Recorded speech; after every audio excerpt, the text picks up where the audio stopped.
আসসালামু আলাইকুম। সবাই ভালো আছো বাবা? আলহামদুলিল্লাহ ম্যাম, আপনি কেমন আছেন? এই তো ভালো আছি বাবা। বাবা বোর্ড কি ক্লিয়ার দেখা যাচ্ছে? জি ম্যাম। আচ্ছা, গত ক্লাসে তো তোমাদের পরীক্ষার সিলেবাস দিয়েছি তাই না? শুধু এ আর বি দিয়েছিলাম তাই না? ম্যাম ওই যে গ আর ঘ বাকি ছিল। হ্যাঁ, গ আর ঘ বাকি আছে। ওইটা দিয়ে তারপরে চ্যাপ্টার 4 এ চলে যাব। চ্যাপ্টার 4 এর জ্ঞান এবং অনুধাবনমূলক শীট গতদিনে দিতে চেয়েছিলাম। তো এরপরে ভাবলাম যে তোমাদের শীটটা পড়ায় আজকে দিয়ে দেই। সেটা তোমাদের জন্য বেটার হবে। তাহলে তোমরা বুঝতে পারবা। তো আমরা আগে সিলেবাসটা নিয়ে নেই। হ্যাঁ, সবাই লিখে নেই। সিলেবাসটা সবাই লিখে নেই।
এপিস্টাসিস আমাদের দুটো অনুপাত আমরা জানি। একটা হলো 13:3, একটা প্রকট এপিস্টাসিস, আর একটা হলো 9:7 দ্বৈত প্রচ্ছন্ন এপিস্টাসিস। আমরা এই দুটো এপিস্টাসিস আমাদের যে অনুপাত, দুটো অনুপাতই আমরা পড়ব। বোঝা গেছে? সামি ম্যামের কথা বোঝা যাচ্ছে? জি ম্যাম। হ্যাঁ, কারণ আমরা এই দুটো পড়েছি এবং এই দুটো এক্সামে আসার মতো।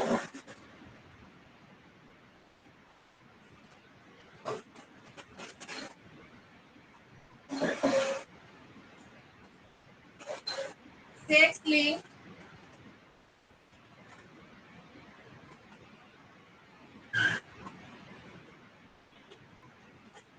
ডিসঅর্ডার,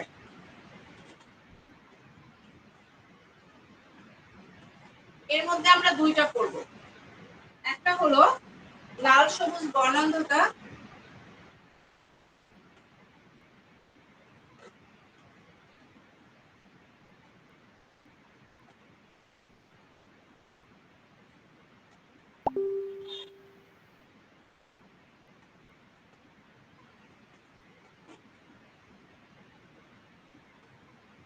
তাহলে আমরা এই দুটো পড়বো। লাল সবুজ,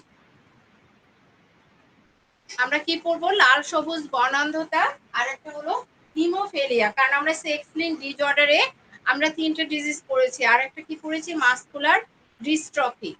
তো আমরা ওটা দিলাম না, আমি দিলাম দুটো তোমাদের, লাল সবুজ বর্ণান্ধতা আর একটা কি? হিমোফেলিয়া। সবাই লিখে নাও, এটা কিন্তু তোমাদের এমটির সিলেবাস। হ্যাঁ, গ এবং ঘ এর জন্য। ক এবং খ তো গত ক্লাসে দিয়েছি, আজকে গ এবং ঘ এর জন্য দিচ্ছি।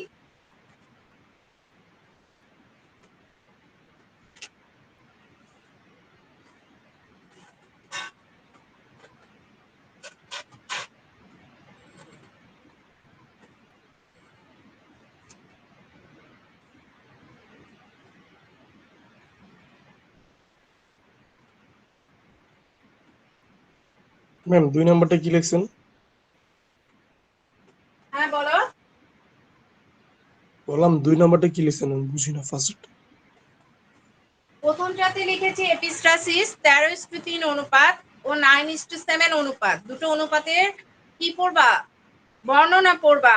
হ্যাঁ, দুটো অনুপাতের তোমাদের যে ব্যাখ্যা আছে, জিনতাত্ত্বিক ব্যাখ্যা, এই দুটো ব্যাখ্যা পড়বা। আর 2 নম্বরে দ্বিতীয় দিয়েছি সেক্স লিঙ্ক ডিসঅর্ডার, লাল সবুজ বর্ণান্ধতা ও হিমোফেলিয়া। ঠিক আছে? জি ম্যাম।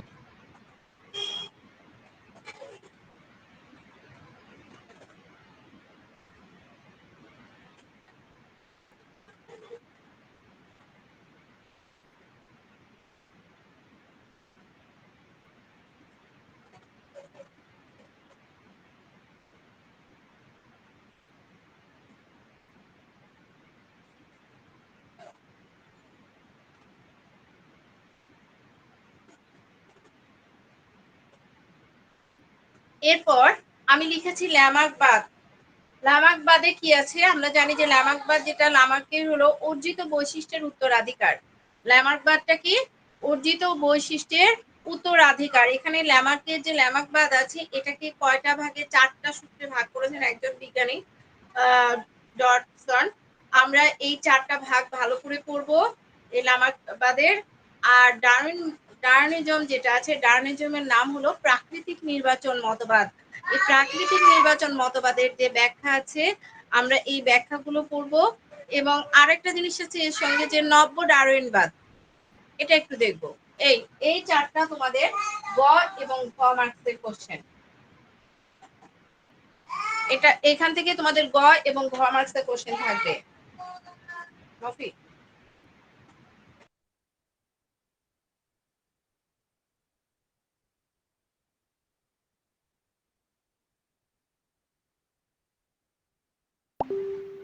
তাহলে আমরা এই যে আমাদের যে গ এবং ঘ মার্কসের কোশ্চেন সবাই লিখেছি, লিখে নাও তাড়াতাড়ি।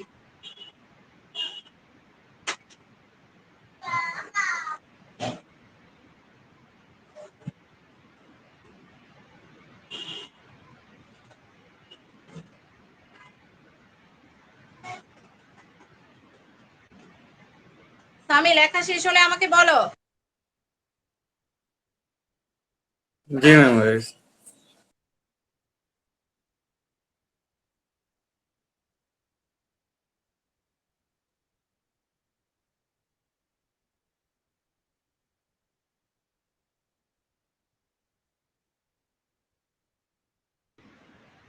সামি, লেখা শেষ? জি ম্যাম। তাহলে আমি সবার লেখা শেষ? ইব্রাহিম, হৃদয়, ইয়েস ম্যাম, শেষ। ওকে।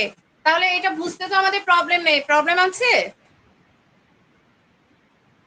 না ম্যাম। আমরা প্রথমটা আমরা তো পড়েছি যে এপিস্টাসিসের আমরা দুটো ভাগ জেনেছিলাম, একটা দ্বৈত প্রচ্ছন্ন এপিস্টাসিস আর একটা প্রকট এপিস্টাসিস। আমরা জানি প্রকট এপিস্টাসিসের কারণে অনুপাত কত হবে? 13:3। আর দ্বৈত প্রচ্ছন্ন এপিস্টাসিসের কারণে হবে 9:7। তাহলে আমরা এটা জানি। আর সেক্সুয়াল ডিসঅর্ডারে আমরা তো জানি যে লাল সবুজ বর্ণান্ধতা আর একটা কি? হিমোফিলিয়া। এরপর আছে লামার্ক বাদ এবং ডারউইনিজম।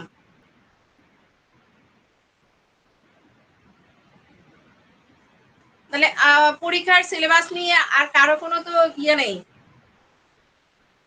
আমরা ভালো করবো এক্সামে।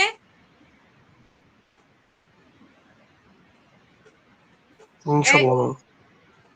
হ্যাঁ, কারণ বাবা তোমাদের সামনে এক্সাম, এবং যে শর্ট সিলেবাস দিয়েছে সেই শর্ট সিলেবাসের মধ্যে এই ইয়াটা আছে।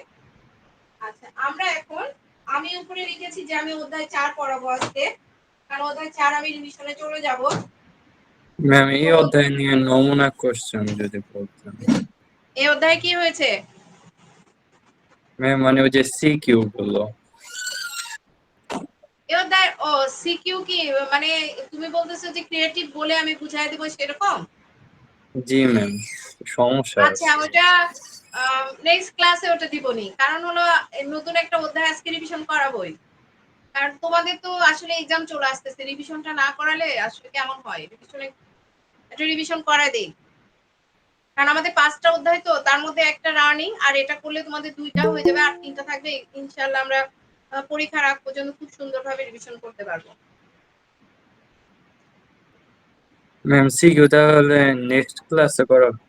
হ্যাঁ, নেক্সট ক্লাসে তোমাদের সিজন ক্রিয়েটিভ এ করে করব। এই ক্লাসে ক্রিয়েটিভ তোমরা বুঝতে পারবে, কারণ এই ক্লাসে বেশিরভাগ ক্রিয়েটিভ গুলো আসে হলো অনুপাত দিয়ে আর একটা ক্রস দিয়ে।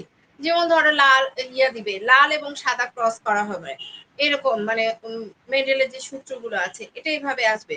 তারপরে বর্ণান্ধতা, ওখানে বর্ণান্ধতার ওখানে তোমার দিবে যে হলো যে একটা স্বাভাবিক পুরুষের সঙ্গে একটা বর্ণান্ধ বাহক মহিলার বিয়ে হলো, তাহলে তার সন্তান কেমন হবে। মানে এই টাইপের ক্রিয়েটিভ গুলো বেশি থাকে এখানে, ক্রিয়েটিভ খুবই ইয়ে থাকে, বোঝা যায় আর কি। ঠিক আছে, ক্রিয়েটিভ গুলো এত ডিফিকাল্ট না এই চ্যাপ্টার, কারণ বোঝা যায় এই চ্যাপ্টারে। ওকে, তাহলে আমরা অধ্যায় 4-এ চলে যাব। অধ্যায় 4-এ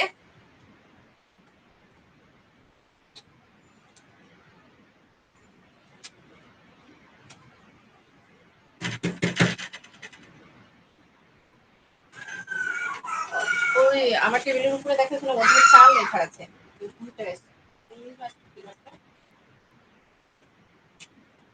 অধ্যায় 4-এর আমাদের নাম কি, আমাদের কারো মনে আছে? এই অধ্যায় 4-এর নাম কি কেউ বলতে পারবো আমরা? মানব শরীর তত্ত্ব। মানব শারীরতত্ত্ব তো 6টা চ্যাপ্টার, তাহলে তুমি শুধু মানব শারীরতত্ত্ব বললে তো হবে না। মানব শারীরতত্ত্বের তোমাদের 6টা অধ্যায়। আমাদের হলো রক্ত ও রক্ত সঞ্চালন। আমাদের কি আছে? রক্ত ও রক্ত সঞ্চালন। তাহলে আমাদের ওখানে কি রক্ত এবং রক্ত সঞ্চালন বা রক্ত ও সংবহন, এই চ্যাপ্টার দুটো নামই বলা যায়। তাহলে আমরা রক্ত ও রক্ত সঞ্চালনের আমাদের যে জিনিসগুলো আমাদের বেশি পড়তে হবে, আমরা কিন্তু সবাই রক্ত কি কেউ বলতে পারে? খুব সহজ প্রশ্ন আছে, আমি একটা কথাই শিখিয়েছিলাম, কারো মনে আছে? রক্ত কি? কারোই মনে নাই? এই যে দেখছো, আমরা চ্যাপ্টার গুলো সব ভুলে গেছি। রক্ত এক ধরনের লাল বর্ণের তরল যোজক কলা, এটুকু লিখলে আমি একটা নাম্বার পেয়ে যাব। রক্ত কি? রক্ত এক ধরনের লাল বর্ণের তরল যোজক কলা, আমরা যদি এটুকু লিখি তাহলে ফুল মার্কস পেয়ে যাব। রক্ত কি? রক্ত এক ধরনের লাল বর্ণের তরল যোজক কলা। বোঝা গেছে? সামি, জি ম্যাম, বুঝতে পারছি। রক্ত কি?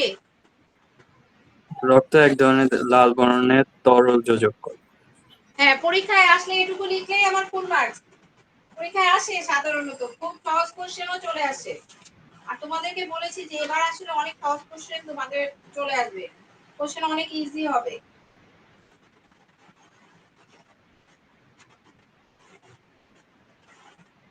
এরপর আমরা রক্ত কি জানলাম। আমার কাছে একটা শীট আছে, এটা আমি পরে এই শীটে চলে যাচ্ছি। আমি নর্মাল যে জিনিসগুলো শুধু সেটা আগে তোমাকে নিয়ে করি। আচ্ছা, রক্ত রস বা প্লাজমা কি মনে আছে কারো? রক্ত রস বা প্লাজমা কি?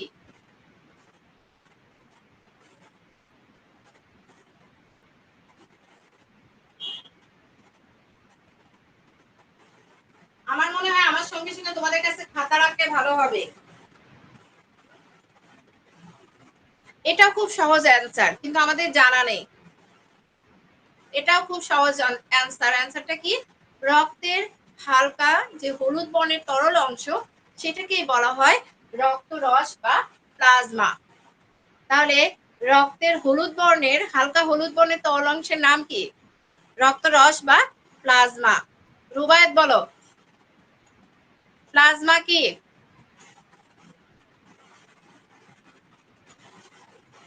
ইব্রাহিম বলো।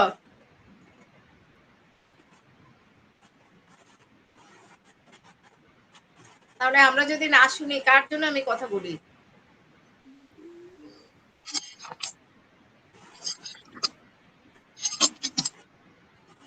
আচ্ছা, ইব্রাহিমের মনে হয় স্পিকারের সমস্যা। সামি তুমি বলে দাও, সবাই শোনো। ম্যাম, রক্তের মধ্যে অবস্থিত হালকা হলুদ বর্ণের অংশটাই হলো ওই যে রক্তরস। বাবা, এখানে একটা কথা উল্লেখ করতে হবে, তরল অংশ, তরল বলতে হবে। ঠিক আছে, রক্তের হালকা হলুদ বর্ণের তরল অংশকে বলা হয় প্লাজমা বা রক্তরস। এগুলো 1 মার্কসের জন্য পরীক্ষায় আসে, যে রক্তের হালকা হলুদ বর্ণের তরল অংশকে কি বলা হয়? রক্তরস বা প্লাজমা। আমরা মনে রাখবো এখন থেকে। জি ম্যাম।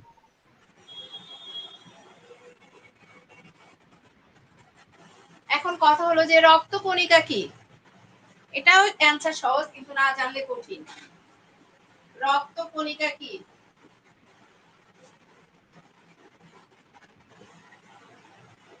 ম্যাম খুব রক্তের সহজ মধ্যে অ্যান্সার। অবস্থিত রক্তের 3 ধরনের কণিকাকে রক্তকণিকা। এগুলো এগুলো দরকার নেই, তুমি সহজভাবে বলে দিবা যে রক্তের মধ্যে যে বিভিন্ন ধরনের কোষ থাকে সেই কোষগুলোকে কি বলে? রক্তকণিকা বলে। রক্তের মধ্যে যে বিভিন্ন ধরনের কোষ থাকে সেই কোষগুলোকে কি বলে? রক্তকণিকা বলে। রক্তের মধ্যে যে বিভিন্ন ধরনের কোষগুলো থাকে তাকে কি বলে? রক্তকণিকা বলে। পারবো আমরা? জি ম্যাম। তাহলে আমরা এই সহজ জিনিসগুলো জানলাম।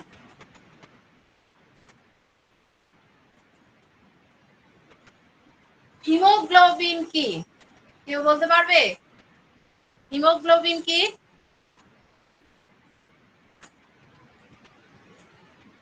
হিমোগ্লোবিনের দুটো উপাদান আছে, একটা হিম আর একটা গ্লোবিন। গ্লোবিন অংশ হলো প্রোটিন আর হিম কি বরফ, তাই না? ম্যাম ওই যে এটার মাধ্যমে যে লাল থাকে রক্ত।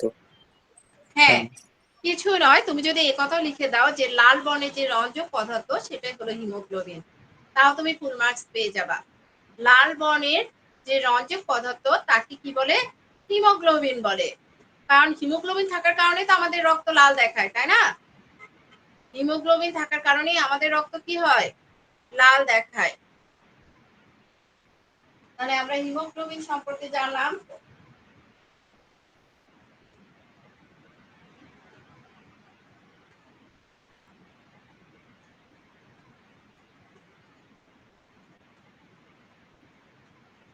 তাহলে আমরা এরপরে আমাদের যেটা আমরা জানি যে আমাদের হলো রক্ত জমাট বাঁধা আছে। রক্ত জমাট বাঁধা একটা কথা আছে, হেপারিন কি? হেপারিন কি?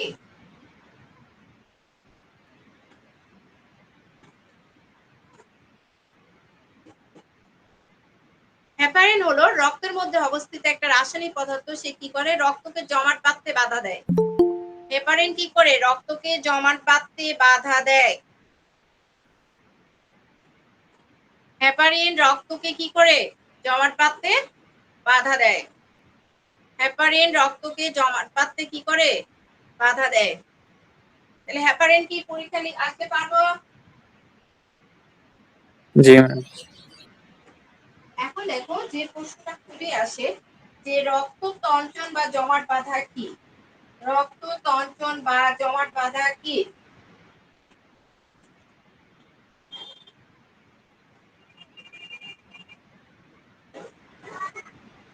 রক্ত তঞ্চন বা জমাট বাঁধা কি? এটা পরীক্ষায় খুবই আসে, এটা 2 মার্কসের জন্য আসে, 1 মার্কসের জন্য আসে। রক্ত তঞ্চন, আমরা তঞ্চনটাই শিখি আগে, আগে তঞ্চনটাই লিখবো। তঞ্চন বা রক্ত জমাট বাঁধা।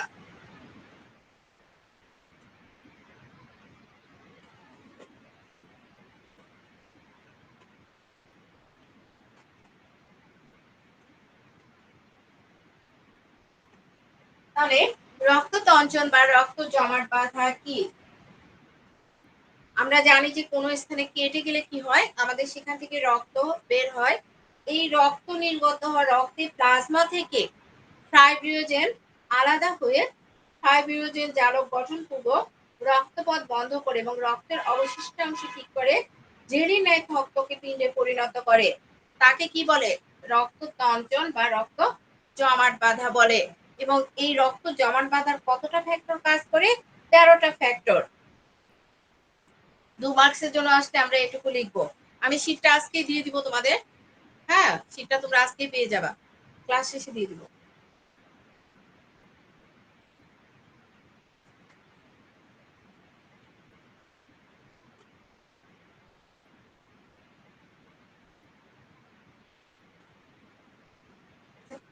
কেউ বলতে পারবে যে পেরিকার্ডিয়াম কি? পেরিকার্ডিয়াম কি? আমরা এই চ্যাপ্টার পড়ি না, এজন্য ভুলে গেছি। হৃৎপিণ্ডের যে আবরণ সেটাকে বলা হয় পেরিকার্ডিয়াম। আমাদের হৃৎপিণ্ড কি থাকে? পেরিকার্ডিয়াম নামক আবরণে কি থাকে?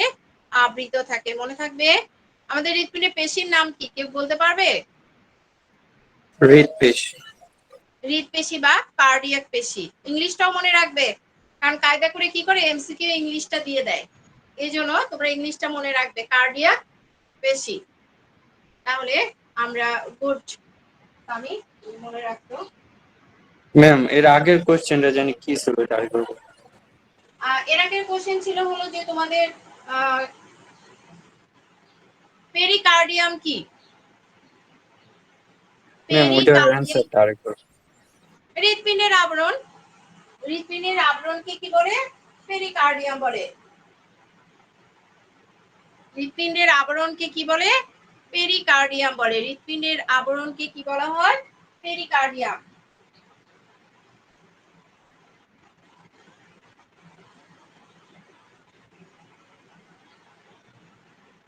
এখন আমরা যে প্রশ্ন খুব আসে, যে প্রশ্নগুলো এখন আমরা সেটা শিখবো।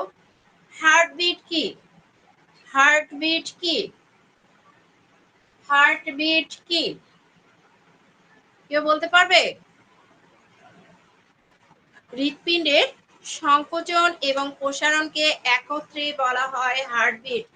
হৃৎপিণ্ডের সংকোচন ও প্রসারণকে কি বলা হয়? হার্টবিট। হৃৎপিণ্ডের একবার সংকোচন ও একবার প্রসারণকে কি বলা হয়? হার্টবিট। এখন দেখো এখানে দুটো প্রশ্ন আসে যে সিস্টোল কি ডায়াস্টোল কি? সিস্টোল কি? আমরা কেউ বলতে পারি? ম্যাম যখন ওই যে ফুলে ওঠে তখন ওইটাকে সিস্টেম। হৃৎপিণ্ডের হলো সংকোচন, হৃৎপিণ্ডের সংকোচনকে সিস্টোল আর প্রসারণকে কি বলে? ডায়াস্টোল। আমরা একটু আগে বললাম যে হার্টবিট কি? হৃৎপিণ্ডের একবার সংকোচন ও একবার প্রসারণকে কি বলা হয়? হার্টবিট বলা হয়। এখন সিস্টোল কি? এই রুয়ায়েত বলো সিস্টোল কি? সিস্টোল এবং ডায়াস্টোল কি? ম্যাম এক্ষুনি বলো, রুয়ায়েত বলো।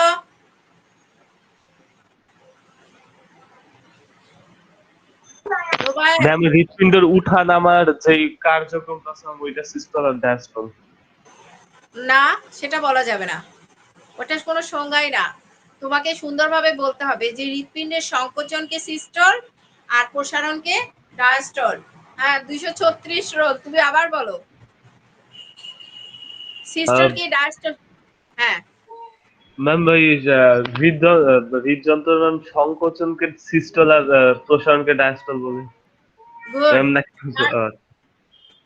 এই দুটো পরীক্ষায় খুবই আসে। হ্যাঁ তাহলে হৃৎপিণ্ডের সংকোচনকে সিস্টল আর প্রসারণকে কি বলে? ডায়াস্টল বলে। আমরা পারবো। এরপর আছে পেসমেকার কি? এটা একটু প্রশ্নই, কারণ এখানে পেসমেকার হলো আমাদের যে পেশি আছে, আমরা বললাম যে হৃৎপিণ্ডে আমাদের কার্ডিয়াক পেশি আছে বা হৃৎপেশি আছে, এই পেশিগুচ্ছ দ্বারা গঠিত এবং স্নায়ুতন্ত্র দ্বারা নিয়ন্ত্রিত। হ্যাঁ সাইনোঅ্যাক্টিয়াল নোড, যা কি করে আমাদের হলো বৈদ্যুতিক তরঙ্গ এবং প্রবাহ ছড়িয়ে দিয়ে আমাদের যে হৃদস্পন্দন এটা সৃষ্টি করে, এবং স্পন্দনের যে ছন্দময়তা, আমাদের হৃৎপিণ্ড সবসময় ঠিক ঠিক ঠিক ঠিক বলছে, এই ছন্দময়তা যে বজায় রাখে তাকে কি বলে? পেসমেকার বলে। তাহলে আমরা যদি পরীক্ষায় আসি আমাদের পেসমেকার কি, আমরা এভাবে লিখে দিব যে হৃৎপিণ্ডের যে সাইনোঅ্যাক্টিয়াল নোড আছে, এই সাইনোঅ্যাক্টিয়াল নোডে বিভিন্ন ধরনের কি আছে? কার্ডিয়াক পেশি আছে, এবং এই কার্ডিয়াক পেশি দ্বারা গঠিত এবং স্নায়ুতন্ত্র দ্বারা নিয়ন্ত্রিত আমাদের কি করে? বৈদ্যুতিক তরঙ্গ প্রবাহ ছড়িয়ে হৃদস্পন্দন সৃষ্টি করে এবং স্পন্দনের ছন্দময়তা বজায় রাখে, তাকে কি বলে? পেসমেকার বলে। অনেক সময় পরীক্ষায় আসে, আমি তোমাদেরকে শিখেছিলাম এসএন ম্যাম এটার সংজ্ঞাটা একটু লিখে দিবেন। এই যে শীট দিয়ে দিব, পরীক্ষা শেষে এই শীটটা তোমাদের কাছে, পড়ানো শেষে শীটটা চলে যাবে তোমাদের কাছে, ঠিক আছে? জি ম্যাম। ম্যাম তাহলে ক্লাস রুমে দিবেন। হ্যাঁ গুগল ক্লাসরুমেও দিব, আবার তোমাদের মেসেঞ্জারও দিয়ে দিব। আমি ক্লাস শেষে ছবি উঠাই দিয়ে দিচ্ছি। ছবি উঠাই দিলে তোমাদের করতে সমস্যা হয় না তো? পাইতে সমস্যা হয়? না ম্যাম, ক্লাসরুমে থাকলে একদম ক্লিয়ার থাকে তো। ঠিক আছে, আমি ক্লাসরুমে দিয়ে দিব। তাহলে এসএএন সাইনোঅ্যাক্টিয়াল নোড, সাইনোঅ্যাক্টিয়াল নোডের পুনরূপ। আর AVN, atrioventricular node, atrioventricular node. তাহলে আমরা এসএএন কি সাইনো অ্যাট্রিয়াল নোড, আর এভিএন অ্যাট্রিওভেন্ট্রিকুলার নোড। এগুলো খুব পরীক্ষা আসে যে এর পুনরূপ কি। আগে আমরা এভিএনটা শিখি। এভিএন এটার পুনরূপ কি? Atrio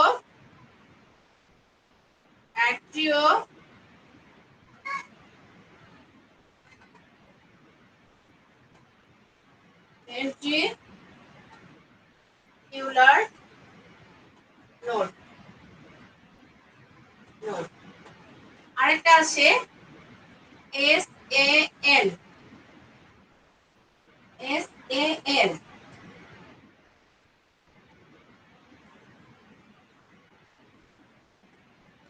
সাইনো atrial node. তাহলে আমরা এভিএন এবং এসএএন এর ফুল ফর্ম দেখলাম। AVN atrioventricular node, SAN sino atrial node, sino atrial node. তাহলে আমরা এটুকু জানলাম।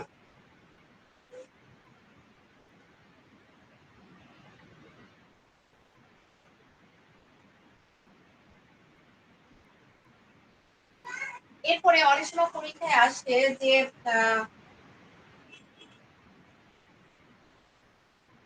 লসিকা কি? লসিকা কি? লসিকা হলো এক ধরনের পরিবর্তিত কলারস যা কৈশিক নালিকার প্রাচীর ভেদ করে বের হয়ে আন্তঃকোষীয় স্থানে অবস্থান করে দেহকোষকে কি করে? স্ফীত রাখে।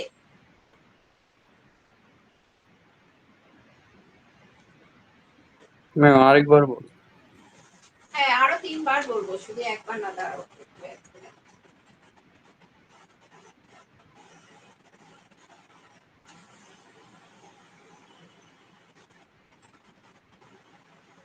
লসিকা এক ধরনের কি?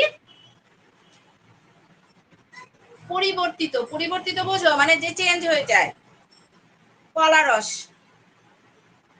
তোমরা এটুকু লিখে দিলেও 1 মার্কস পেয়ে যাবা। লসিকা এক ধরনের পরিবর্তিত কলারস। তুমি যদি এটুকু লেখো তাও 1 মার্কস পাবা। পরীক্ষা যদি আসে লসিকা কি? লসিকা এক ধরনের পরিবর্তিত কলারস। পরিবর্তিত মানে আমি আবারও বললাম যে সে কি হয়? চেঞ্জ হয়ে যায়, পরিবর্তন হয়ে যায়।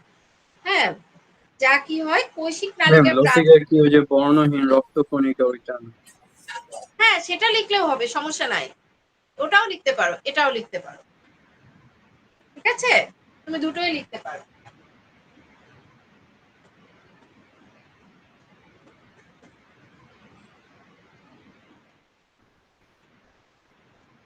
পরীক্ষা অনেক সময় আসে যে রক্তচাপ কি?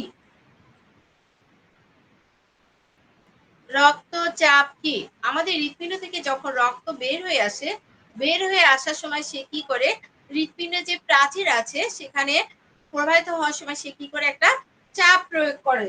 সেই রক্তচাপকে বলা হয় যে, সেই চাপকে বলা হয় রক্তচাপ। তাহলে আমাদের হৃৎপিণ্ড থেকে কি হয়? রক্ত যখন প্রবাহিত হয়, আমাদের হৃৎপিণ্ড থেকে যখন রক্ত দেহের বিভিন্ন স্থানে যায়, যাওয়ার সময় সে কি করে? হৃৎপিণ্ডের প্রাচীরে একটা চাপ প্রয়োগ করে, সেটাকে বলা হয় যে পার্শ্ব চাপ। সেই চাপটাকে বলা হচ্ছে রক্তচাপ।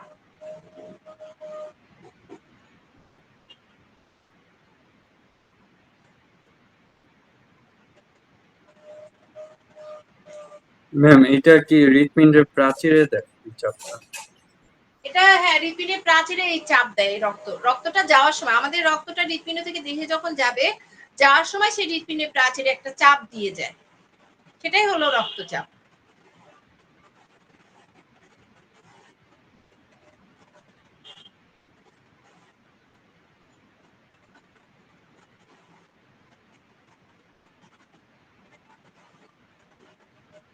এরপরে আমাদের আরেকটা প্রশ্ন আসছে, পরীক্ষায় খুব আসে, সেটা হলো আমরা দেখেছি যে পালমোনারি সংবহন কি?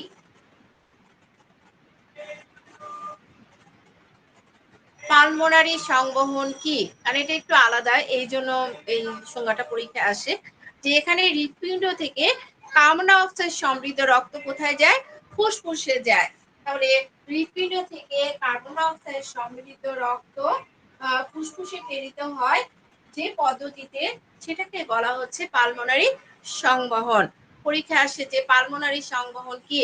আমরা লিখবো যে পদ্ধতিতে কার্বন ডাই অক্সাইড সমৃদ্ধ রক্ত হৃৎপিণ্ড থেকে ফুসফুসে প্রেরিত হয় বা ফুসফুসে যায়, তাকে কি বলে? পালমোনারি সংবহন বলে। পরীক্ষায় আসে যে পালমোনারি সংবহন কি? আমরা লিখবো যে পদ্ধতিতে কার্বন ডাই অক্সাইড সমৃদ্ধ রক্ত হৃৎপিণ্ড হতে ফুসফুসে প্রেরিত হয়, তাকে কি বলে? পালমোনারি সংবহন বলে। তাকে কি বলে? পালমোনারি সংবহন বলে। তাহলে পালমোনারি সংবহন কি পরীক্ষা আসলে পারবো? জি ম্যাম। এরপরে আছে আমাদের অ্যানজাইনা কি? অ্যানজাইনা কি? আমাদের বুক ব্যথা হয়, বুক ব্যথা হলে আমরা বলি আমাদের হার্টের সমস্যা হয়েছে, আর কোনো দিকে তাকাই না। গ্যাস্ট্রিক হয়েছে কিনা, কোনো কিছু হয়েছে কিনা, আমরা ডান পাশে ব্যথা করলেও বলি আমার হার্টের সমস্যা হয়েছে, বাম পাশে ব্যথা করলেও বলি হার্টের সমস্যা হয়েছে। আমার যদি হলে লোয়ার অ্যাবডোমেনে ব্যথা হয়, তাও আমি বলি আমার হার্টের ব্যথা হয়েছে। তো যাই হোক, আসলে বুক ব্যথা মানে আমাদের কি নয়? হার্টের সমস্যা নয়। তো আমাদের এই যে অ্যানজাইনা যেটাকে বলা হয়, এটা আসলে আমাদের যে কথাটা এতক্ষণ বললাম, অ্যানজাইনা হলো আমাদের হৃৎপিণ্ড জনিত যে বুক ব্যথা, সেটা হলো অ্যানজাইনা। ঠিক আছে, হৃৎপিণ্ড জনিত যে বুক ব্যথা, এটাকে ডাক্তাররা বলে অ্যানজাইনা। হ্যাঁ, এটা কখন হয়? আমাদের হৃৎপেশি যখন পর্যাপ্ত অক্সিজেন সমৃদ্ধ রক্ত যখন সরবরাহিত হয় না, আমাদের হৃৎপেশি পায় না, তখন এই বুক ব্যথাটা হয়। তাহলে আমাদের যদি হৃৎপিণ্ডে আমাদের যদি অক্সিজেন সমৃদ্ধ রক্তের প্রবাহটা কমে যায়, ফ্লোটা কমে যায়, তখনই আমাদের কি হয়? এই বুক ব্যথা হয়। তখন ডাক্তাররা বলেন যে এটা কি? এটা হলো অ্যানজাইনা, এবং বুকে ব্যথা শুরু হয়ে যায়, তখনই এটা অ্যানজাইনা। তাহলে হৃৎপিণ্ড জনিত যে বুক ব্যথা, সেটাকে কি বলে? অ্যানজাইনা বলে। মনে থাকবে, হৃৎপিণ্ড জি জনিত ম্যাম। যে বুক ব্যথা, সেটা হলো অ্যানজাইনা। ম্যাম এই বানানটা কি এনজিও?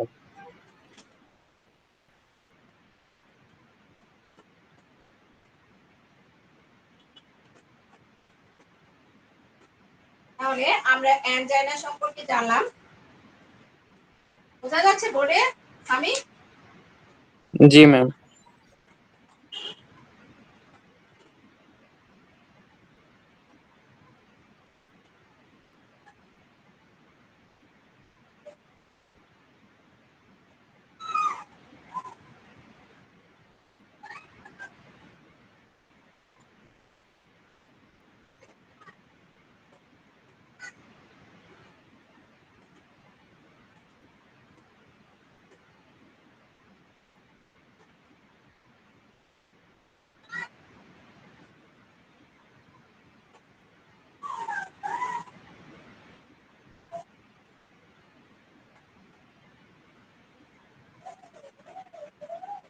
অনেক সময় পরীক্ষায় আসে যে হার্ট ফেইলিওর কি? হার্ট ফেইলিওর কি? হার্ট ফেইলিওর হলো আমাদের চাহিদা অনুযায়ী আমার শরীরের জন্য যতটুকু দরকার, যখন হৃৎপিণ্ড এই পর্যাপ্ত রক্ত সরবরাহ দিতে পারে না, তখন সেটাকে বলা হচ্ছে কি? তখন হার্ট ফেইলিওর। তাহলে হার্ট ফেইলিওর কি? আমাদের দেহের চাহিদা অনুযায়ী হৃৎপিণ্ড যখন পর্যাপ্ত রক্ত সরবরাহ করতে পারে না, তখন এই অবস্থাটাকে বলা হয় হার্ট ফেইলিওর। পরীক্ষায় যদি আসে হার্ট ফেইলিওর কি, আমরা লিখবো যে দেহের চাহিদা অনুযায়ী হৃৎপিণ্ড যখন পর্যাপ্ত রক্ত সরবরাহ দিতে পারে না, তখন এই অবস্থাটাকে বলা হয় হার্ট ফেইলিওর। পারবো? বুঝেছি হার্ট ফেইলিওর? জি ম্যাম। তাহলে হার্ট ফেইলিওর সম্পর্কে আমরা জানলাম। এখন আমরা আর কয়েকটা ছোট ছোট সংজ্ঞা শিখবো, শেখার পর আমরা 2 মার্কসের কোশ্চেনে চলে যাব। কার্ডিয়াক চক্র কি? তাহলে হৃদস্পন্দন সম্পূর্ণ করার জন্য, আমাদের যে হৃদস্পন্দন আছে, এই হৃদস্পন্দন সম্পূর্ণ করার জন্য সিস্টোল এবং ডায়াস্টোলের যে চক্রাকার ঘটনাবলী অনুষ্ঠিত হয় তাকে কি বলে? কার্ডিয়াক চক্র বলে। তাহলে কার্ডিয়াক চক্রের কি পরীক্ষা আসলে আমরা লিখব আমাদের হৃদস্পন্দন সম্পূর্ণ করতে সিস্টল ও ডায়াস্টলে যে চক্রাকার ঘটনাবলী অনুষ্ঠিত হয় তাকে কি বলে? কার্ডিয়াক চক্র বলে। তাহলে পরীক্ষায় যদি আসে কার্ডিয়াক চক্র কি পারবো? ম্যাম আরেকবার। হৃদস্পন্দন, হৃদস্পন্দন বোঝো তো? ওই যে তোমার যে হার্ট সবসময় ঠিক ঠিক বলছে, এটাই তো স্পন্দন। তাহলে এই হৃদস্পন্দন সম্পূর্ণ করতে সিস্টোল ও ডায়াস্টোলে, সিস্টোল ও ডায়াস্টোলে যে চক্রাকার ঘটনাবলী অনুষ্ঠিত মানে যে চক্রাকার ঘটনাবলী দেখা যায় সেটাকে বলা হচ্ছে হলো কি? কার্ডিয়াক চক্র।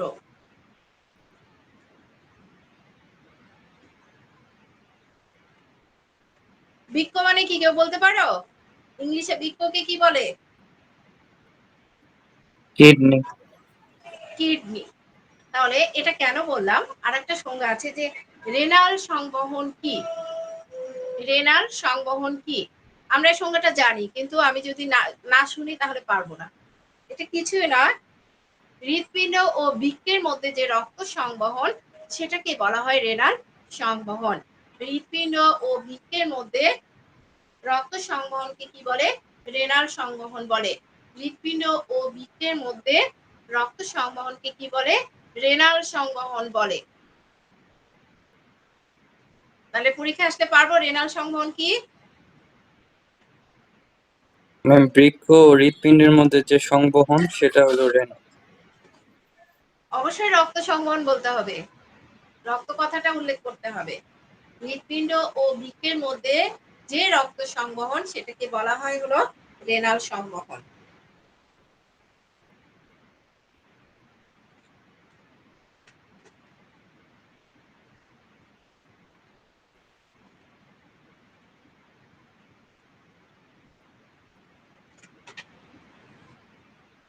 আচ্ছা, এখন আমরা যেটা শিখবো সেটা হলো সিস্টেমিক সংবহন কি? সিস্টেমিক সংবহন কি? এটা 2 মার্কসের জন্য আছে যে সিস্টেমিক সংবহন বলতে কি বোঝো? এখানে হলো হৃৎপিণ্ডের যে বাম ভেন্ট্রিকল আছে, আমরা জানি হৃৎপিণ্ডের ডান এবং বাম ভেন্ট্রিকল আছে। এই বাম ভেন্ট্রিকল থেকে অক্সিজেন যুক্ত রক্ত রক্তবাহিকার মাধ্যমে আমাদের যে বিভিন্ন অঙ্গগুলোকে পৌঁছায় এবং দেহের বিভিন্ন অঙ্গ থেকে আবার কামরাস্থ সহিত রক্ত ডান অ্যাট্রিয়ামে ফিরে আসে, তাকে বলা হয় সিস্টেমিক সংবহন। তাহলে যে সংবহনের মাধ্যমে হৃৎপিণ্ডের বাম ভেন্ট্রিকল, কোন ভেন্ট্রিকল? বাম ভেন্ট্রিকল থেকে অক্সিজেন রক্ত কি হয়? বাহিকার মাধ্যমে আমাদের কোথায় যায়? অঙ্গগুলোতে যায় এবং দেহের বিভিন্ন অঙ্গ থেকে আবার কার্বন ডাই অক্সাইড সমৃদ্ধ রক্ত কোথায় ফিরে আসে? ডান অ্যাট্রিয়ামে ফিরে আসে, তাকে বলা হয় হলো সিস্টেমিক সংবহন। এই সিস্টেমিক সংবহনটা দুইটা, একটা হলো সিস্টেমিক ধমনীতন্ত্র আর সিস্টেমিক শিরাতন্ত্র। এরপর আছে করোনারি রক্ত সংবহন। করোনারি রক্ত সংবহন হলো হৃৎপিণ্ড থেকে রক্ত করোনারি ধমনীর মাধ্যমে, যে প্রক্রিয়ায় হৃৎপিণ্ড থেকে রক্ত করোনারি ধমনীর মাধ্যমে হৃৎপেশিতে সরবরাহ হয় এবং হৃৎপেশি থেকে করোনারি সাইনাসের মধ্য দিয়ে হৃৎপিণ্ডের ডান অ্যাট্রিয়ামে ফিরে আসে, তাকে কি বলে? করোনারি সংবহন বলে। তাহলে আমরা দেখতে পাচ্ছি যে এই প্রক্রিয়ায় হৃৎপিণ্ড থেকে রক্ত করোনারি ধমনীর মাধ্যমে হৃৎপেশিতে সরবরাহ হয়। করোনারি ধমনীর মাধ্যমে কোথায় সরবরাহ হয়? হৃৎপেশিতে সরবরাহ হয় এবং হৃৎপেশি থেকে করোনারি সাইনাসের মধ্য দিয়ে ডান অলিন্দে ফিরে আসে, তাকে কি বলা হয়? করোনারি সংবহন বলে। এগুলো একটু পড়তে হবে, বুঝছো? সিটটা পাওয়ার পরে তোমরা একটু করে পড়লে আমার বিশ্বাস তোমরা পারবে। এরপর আরেকটা প্রশ্ন আসে যে ক্ষতস্থানে রক্ত জমাট বাঁধে কেন? হ্যাঁ, ক্ষতস্থানে রক্ত জমাট বাঁধে কেন?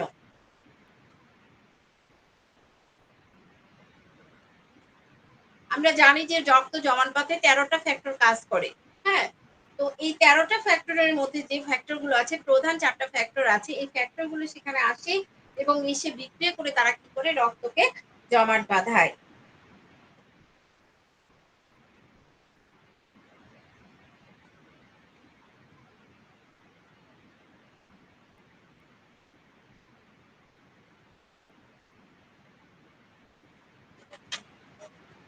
এরপর আরেকটা প্রশ্ন আসে যে আমাদের কলামণিকর্ণী কি? একদমই নতুন একটা জিনিস মনে হয় যে নাম শুনলাম আমরা, কলামণিকর্ণী। দেখো, কলামণিকর্ণী, কলামণিকর্ণী, কর্ণী কি? কলামণিকর্ণী কি? কলামণিকর্ণী কি? হৃৎপিণ্ডে আমরা জানি যে হৃৎপিণ্ডের কলিন্দ এবং নিলয় আছে, ভেন্ট্রিকেল এবং অ্যাট্রিয়াম। হ্যাঁ, আমরা ইংলিশটাও জানি, বাংলাটাও জানি।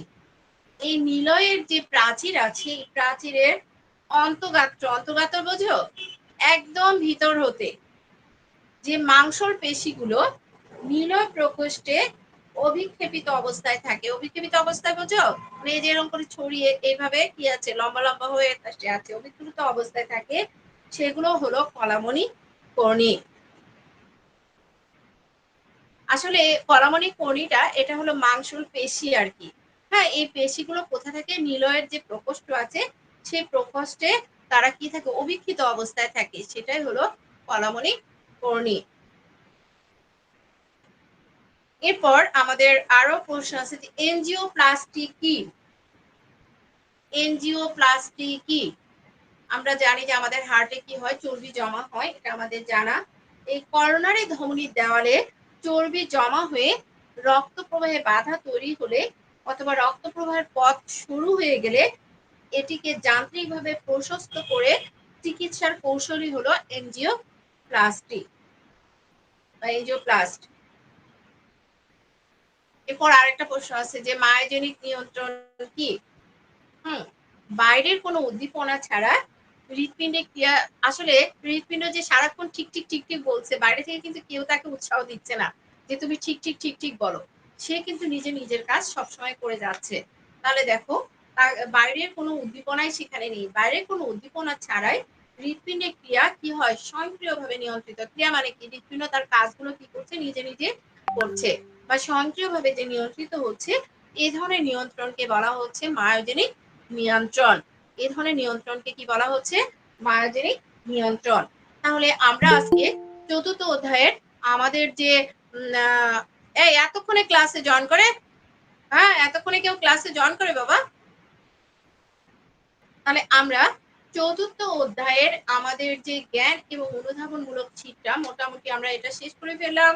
এবং এই শীটটা পড়লে আমি প্রতি বছরই কারেকশন করে দিই এবং আল্লাহর রহমতে 1 এবং 2 মার্কসের কোশ্চেন এখান থেকেই কমন পাওয়া যায়।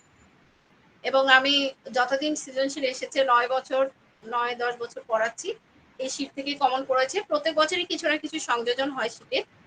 ঠিক আছে, তো তোমরা শীটটা অবশ্যই গুরুত্ব সহকারে পড়বে এবং রেখে দিবে। তোমাদের তো এখন হার্ড কপি দিতে পারছি না, সফট কপি নিতে হবে। তোমরা পারলে ডাউনলোড করে তোমরা হার্ড কপি বের করতেও পারো, আর না হলে তোমাদের সঙ্গে যখন ক্লাসে দেখা হবে, এটা তো অবশ্যই আমি শীটগুলো তোমাদেরকে দিব। কারণ তোমাদের এই 5টা অধ্যায়ের এই যদি আমি 5টা শীট তোমরা পড়ো, আমার বিশ্বাস তোমরা এখান থেকে 1 এবং 2 মার্কসের কোশ্চেন পেয়ে যাবে। আর 1 এবং 2 মার্কসের কোশ্চেন পেলে আমাদের 5টা কোশ্চেন অ্যান্সার করতে হয়, আমরা 3-5 15 মার্কস পেয়ে যাই। আর 2 মার্কস এমনি পাওয়া যায়, 17 পেলে আমাদের পাস হয়ে যায়। এই জন্য বায়োলজিতে কেউ ফেল করে না, বোঝা গেছে? আজ পর্যন্ত কেউ ফেল করে নাই, সবাই ভালোই করেছে। তো আমরা এই শীটটা আমি তোমাদেরকে দিব এবং এই শীটটা তোমরা খুব ভালো করে পড়বে, গুরুত্ব সহকারে পড়বে। শীটটা আমি একা করিনি, অনেক কলেজের টিচারদের কনসার্ন নিয়ে করেছি। তোমরা এটা ভেবো না যে ম্যাম একা করেছে, কারণ আমার সিনিয়র এবং আমার ইয়ারমেট বন্ধু বান্ধবী তাদের কাছ থেকে শুনে নিয়ে এটা করা। বই থেকে লেখা, কিন্তু তারপরেও এটা তোমাদের সহায়ক হবে 1 এবং 2 মার্কসের জন্য। তাহলে আমরা 5টা অধ্যায়ের জন্য এরকম যদি 5টা শীট পড়ি, কি সমস্যা আমাদের? এই যে 5টা শীট পড়লে যে আমি 15 নাম্বার পাই, সমস্যা আছে বলো? পড়ার মধ্যেই তো আছে। এটা তো ম্যাম বাইরে থেকে দেয়নি, বাইরে থেকে কি দিয়েছি? একটাও বাইরে থেকে দেয়নি, এবং প্রত্যেকটাই ক্লাসে পড়িয়ে দেব। তো ঠিক আছে, তোমাদের ক্লাস টাইম শেষ হয়ে গেছে, সবাই ভালো থেকো। ওকে, আল্লাহ হাফেজ, আসসালামু আলাইকুম।